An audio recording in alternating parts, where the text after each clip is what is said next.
find out how to purchase recordings or to learn about upcoming performances. Okay, Kenn? Yeah, thank you. A few weeks ago, I attended a art and music devotional, and the artist she used fabric to create her art, and but she started it off with a Native American chant uh, music.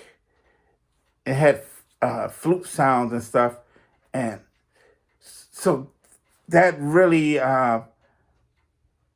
it touched me in a way that sometimes I start off my performance with a similar chant using a flute-like sound on my keyboard.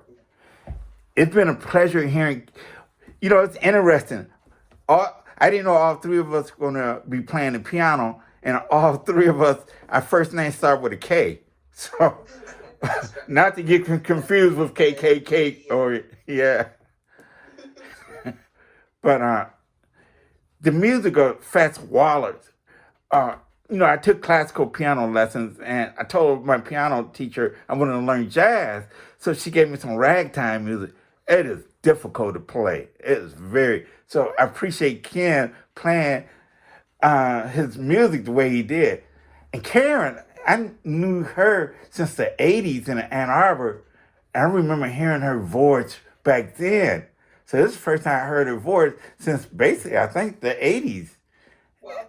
Yeah, it's still so heartfelt and beautiful. So thank you for sharing your music, the both of you. So I'd like to start off with a Native American chant that I'm creating. I hope my music don't fade in and out. I don't know how Zoom accept different sounds.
Yeah. Did the quality of the sound come through okay? Oh yeah, definitely. Okay. It sounded like the singing bowl that some people use in meditation. Okay. Yeah, beautiful intervals and everything. Yeah. Have you recorded that? This was the second time I played it. Oh, Yeah. Yeah. yeah, amazing. Now, Well, how did you, what was you said it's a Native American, what do you mean? I mean, where did you learn that? well, when this fabric artist was playing the music before she really got into her art, it was like drums and a flute sound, and I had to play for a event a week later, and I couldn't think of what I would play. But when I heard that, I said, "This is it." It was like a prayer, a chant, invocation. That's the word I'm thinking. It was like an invocation to help you prepare for what you're going to do next.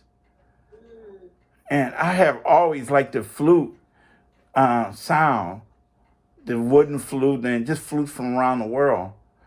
And I like the Persian chant and the chants that I was listening to some gospel chants and, gospel prayers.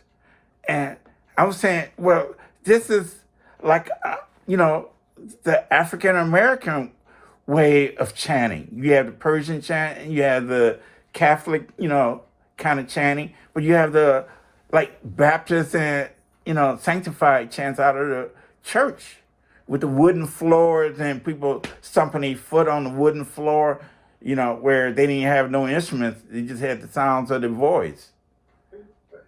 So it's like coming from that also.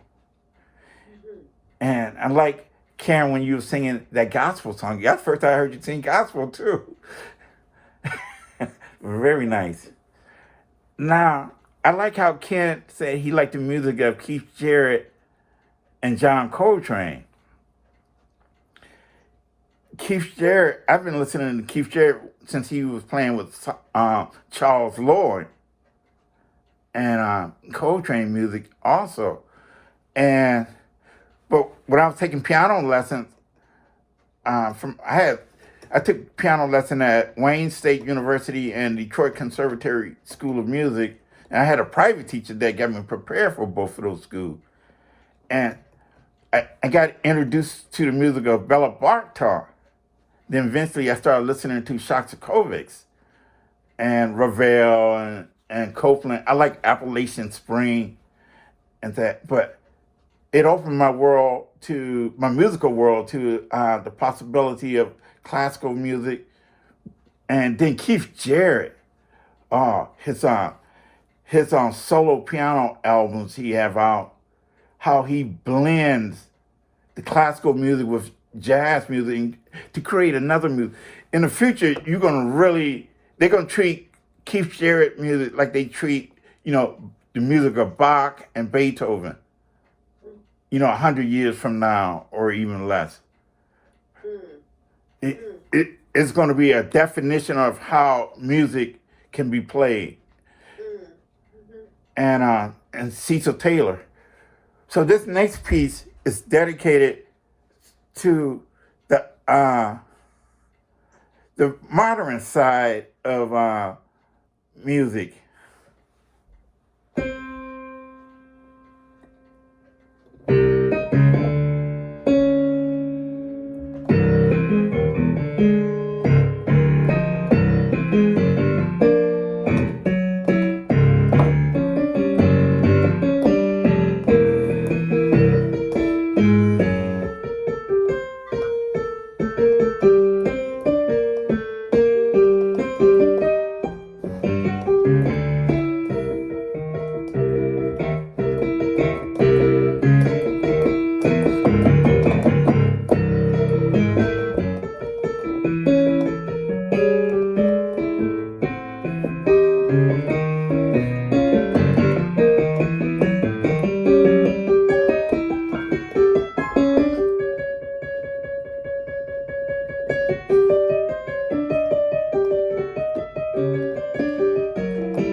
Wow.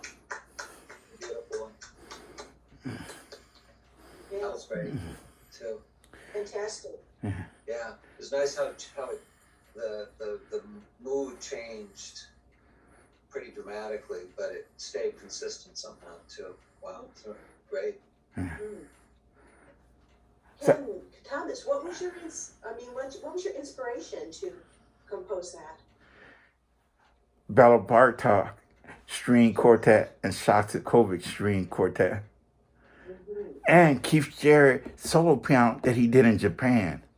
Mm-hmm. He have a like a 2-album set that he got a 10-album set that he did in Japan, but years later he did a 2-album set. And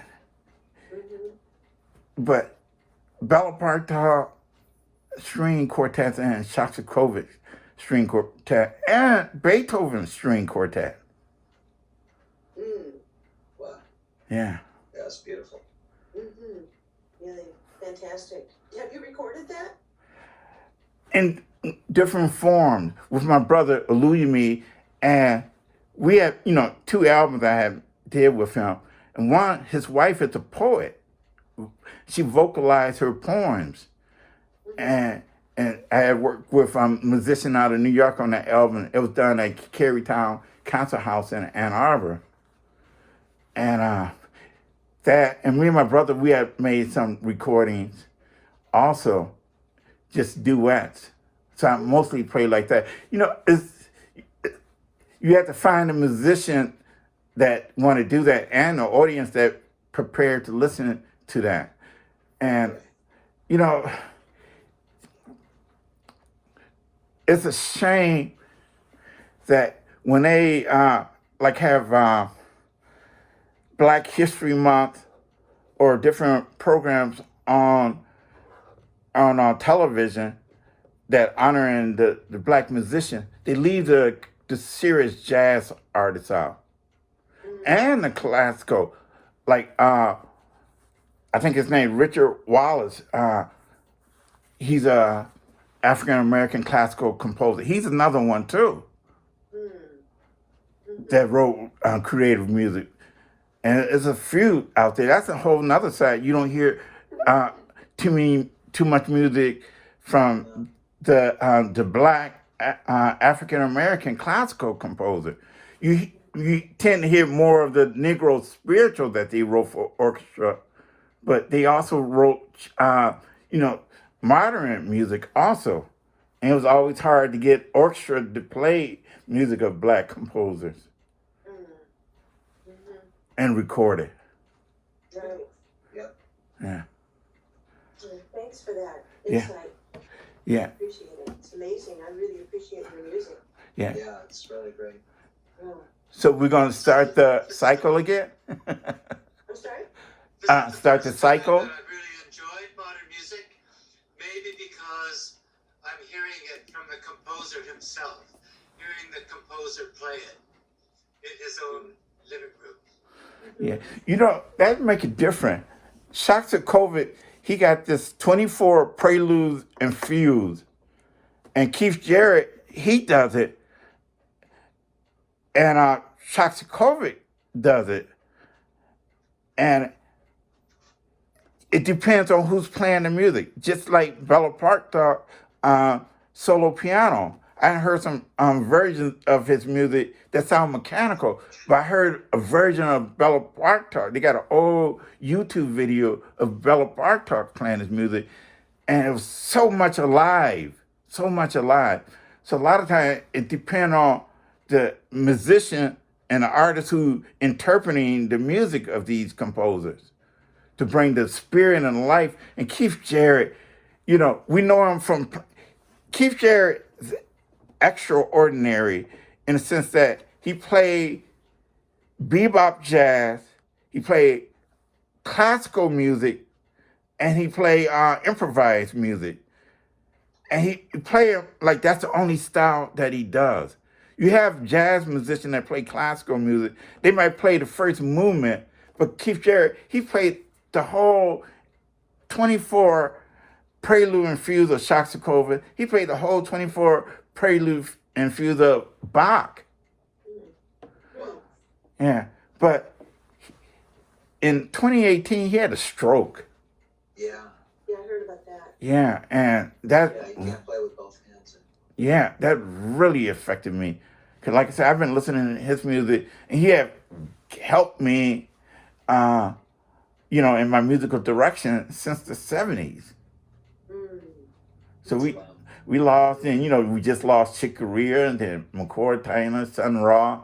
So a lot of my piano players, Herbie Hancock, like one of the few that's still around. Right. Yeah. Well, thank you so much. I think, should we go around the loop and start? Do you have something to share, Ken Betts? Sure. I mean, after doing that, I'm thinking about selling my piano. I'm just kidding. Well, I'm just